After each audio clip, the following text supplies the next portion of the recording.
Selamu alaikum wa rahmatullahi wa barakatuh. Në Ramazan, ndodhit e Gazës janë të përditshme.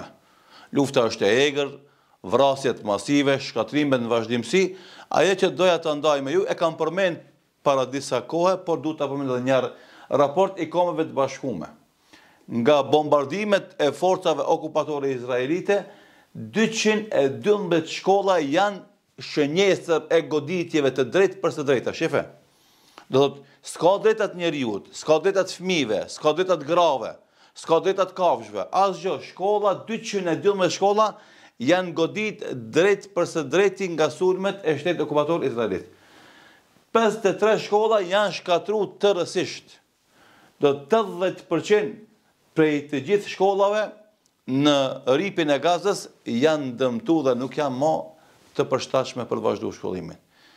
Ku është njerëzimi, ku është humanizmi, ku janë të drejtat e fëmijëve, ku është zëri i shoqatave me qindra dhe miliona gazetarëve, mediave që për një fëmijë në botë e ngrisin alarmin edhe bëjnë top lajme. Tani 212 shkolla janë goditura, ja, si janë shndruar shkollat. Fotografia tregon shumë qartë. 53 shkolla tërësisht janë shkatruar, 80% e tyre janë të papërshtatshme për të vazhduar shkollimin. Do thotë, ata lene që i vrasin burrat, lene që i shkatrojnë shtëpiat, ata dojnë me shkatru dhe ardhmërinë e këtij populli dhe këtij vendi.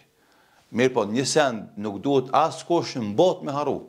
Një popull që lufton për tokën e vet, për vendin e vet, për idealin e vet, për herë ka me triumfu.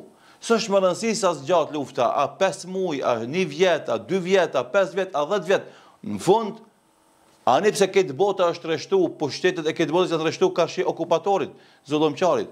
Fund ka me triumfu. Ky fëmijë që sot privohet me shku në shkollë, ka me triumfu gjaku i atyre fëmijëve që janë 3-14.000 të vramë në këtë luftën e fundit. Ai gjak ka me triumfu.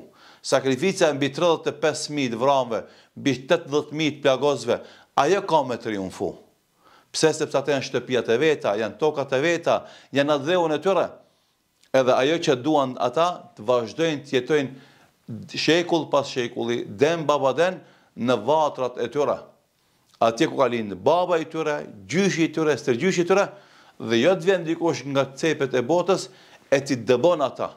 Tani duke ndodhur lufta në Gaza, me 1000 hektar shteti okupator izraelit i ka marrë nga pronarët e vet për të bërë koloni të reja aty. Megjithëse Kombet e Bashkuara, shtetet perëndimore kanë thonë, mos i bëni këto veprime provokuese, edhe mos i bëni këto veprime se janë kundërshtim me ligjet ndërkombëtare, ata vazhdojnë, nuk e ndëgjojnë askënd.